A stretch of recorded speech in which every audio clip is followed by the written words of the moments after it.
Your mindset is the sum of your knowledge, including beliefs and thoughts about the world and yourself in it. It is your filter for the information you get in and put out, so it determines how you receive and react to information. It's often used for a specific part of your life, as in the mindset of an entrepreneur or the growth mindset. And having the right mindset for what you go for is often the biggest factor. Developing the right mindset is then the way of learning something new and stripping out the most relevant information. Then you develop the beliefs that are most helpful for where you want to go or how you want to be. This belief system is then your mindset. And I think a good mindset will reflect reality and will help you. But not in that order. I think the order has to be like this. 1. Find the beliefs that are most supportive. 2. Check if the beliefs are in harmony with reality. Here are the ways for developing a bulletproof mind. 1. Get in touch with your spirit. Internal confidence needs to stem from your fighting spirit, not transient emotions. This is the spirit that stands back up when it's punched in the face, that doesn't bend under pressure, and if the world tells it wrong, gives the world the middle finger. And if it wants to go somewhere, but a road doesn't exist, it makes its own road. You feed and strengthen your fighting spirit by being aware of it. You can easily figure out what it is if you try lifting a weight that's too heavy for you, but you keep trying to lift it anyways.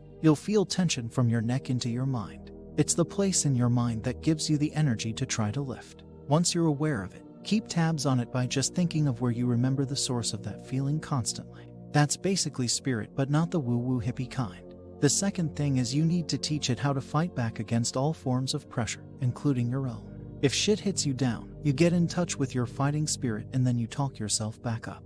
I call this maintaining your own morale. There is probably a more mainstream term for it, but I don't know what it is. Over time, your fighting spirit will get tougher and tougher where those kinds of hits don't faze it anymore. And because you're driving from that place, you also don't feel the hits anymore either. It gets to the point where it's just tough and you're super grounded. Sometimes things still stumble you, but you have the maintain morale skills, so you have your will and your fighting spirit keeping the devil at bay. I realize this may not make a whole lot of sense, but I wanted to try. I forgot, you also gotta be very aware of everything.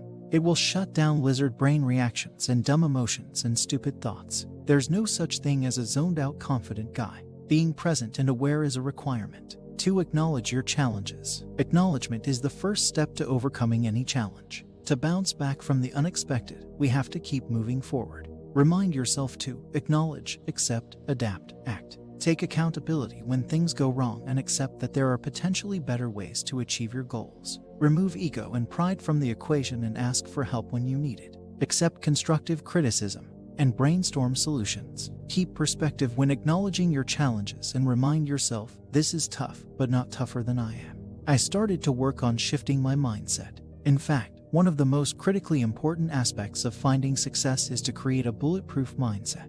Without it, you will always be a victim of every challenge you're presented with. A bulletproof mindset means you become the master of your destiny instead of letting whatever is thrown your way screw you up. Most of the world struggles with this because we give out badges for being in pain. Think about the busy badge. How often do you hear, I am so busy? And the person responds with, oh man, me too. We give each other validation for being busy, which is crazy. Wouldn't you rather give a badge to someone who says, you know, we've figured out how to build a business that allows me to just hang out with my kids every summer? Imagine how you feel if you're so busy and someone says that to you. A little jealous, a little resentful, or maybe you even think, I must learn their ways. Building a bulletproof mindset starts with your ability to stop giving out badges to your friends, family members, and colleagues who are the busiest or the most stressed or haven't slept in days or whatever terrible thing has most recently happened. Start giving out badges first to yourself for getting out of that mindset, and then to others around you for doing the same. 3. Find your voice. One of the most beautiful things is when you find your very own way, something that you could call finding your voice. To help you find this, answer these 4 questions. 1. What are you good at? That's your mind. 2. What do you love doing? That's your heart. 3. What need can you serve? That's the body. 4. And finally, what is life asking of you? What gives your life meaning and purpose? What do you feel like you should be doing? In short, what is your conscience directing you to do? That is your spirit. Your voice is what you express 100% authentically. It is the unique thing that you can add to the world because you are who you are. Looking to find what is really you and being critical about every input you get should be part of your mindset. Stay open and flexible in your mind. Don't judge too soon. It gives you something unique and helps you to build integrity. 4. Using the power of your self-image. Everyone has a self-image, consciously or unconsciously. The self-image is the type of person you see yourself to be. Every self-image has built-in beliefs about themselves and about the world. For example, let's say you're a Yankees fan. By being a Yankees fan, you will believe that one of your players is the greatest of all time.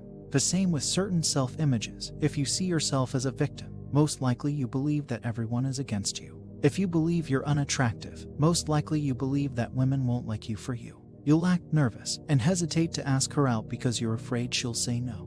You're embodying and bringing into life what you believe to be true about you. Understanding the concept of your self-image is important because your actions, life situation, feelings, and personality are always on par with your self-image. Your life literally becomes the outward manifestation of your self-image. Now here's the best thing about the self-image: it can be changed. Realizing that you can change your self-image is liberating because you aren't bound to a predetermined destiny. But how do you change your self-image? Simple. Begin seeing yourself as the person you'd like to be. Take 20 to 30 minutes a day to visualize being the person you want to become. Make sure the movie is clear and vivid. Feel how you would feel, see what you would see, hear what you would hear, and notice how you behave differently. The mind can have a difficult time distinguishing between reality and imagination.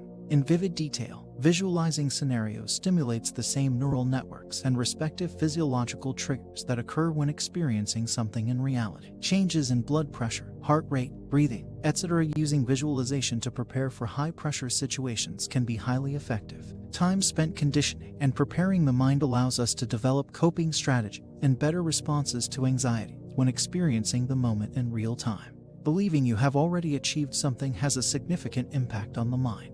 Visualize your success in explicit detail. Engage all of the senses to make it as accurate as possible. Repeat the scenario. Make it automatic to know precisely what to do to achieve your desired outcome. Keep it positive. Envision yourself in a state of effortless success. If you ever need to be more confident, just begin seeing yourself as a confident person and keep that image until it becomes a reality. Your brain will make it an obsession so that you can tackle it with greater intensity and curiosity. Vividly visualizing yourself as a confident person creates an obsession that motivates you to achieve it. Think about it. Anything you've ever obsessed about, you usually attained. 5. Don't let anything get in the way of your dreams. In the movie Hitchcock, there is a scene where he is lamenting to his wife, Alma, that no one wants to make the movie Psycho because it was a large departure from his previous movies. Though he suggested an inexpensive budget and a fast timeline, Paramount Pictures still rejected him, claiming their sound stages were booked, though the industry was in a slump. So Hitchcock and Alma, while sitting by the swimming pool in their backyard one afternoon, discussed the pros and cons of making such a movie, particularly without a movie studio behind them. He begins to build the case for going back to making the movies the way they did when they were younger by putting everything at risk, making a pivot, and going for it. He looks around their property and says they should put everything at risk and make the movie themselves. Alma, who is still in her bathing suit, says, even the swimming pool. And so they do. They put everything at risk, even the swimming pool, and go back to Paramount Pictures to put up the money to make the movie. Hitchcock tells the studio executives he has made a pivot. He will personally finance the project and film it at Universal if Paramount will simply distribute. They agreed to this arrangement, and the movie was made. Psycho, of course, was one of Hitchcock's best movies, and he and Alma not only didn't have to give up their swimming pool, but it was also nominated for several awards and is considered one of the greatest movies of all time. Had he and Alma let rejection and other people get in the way of their dream, we never would have met Norman Bates. What separates them from the rest of the world was their mindset and their commitment to their dreams. You can do that, too.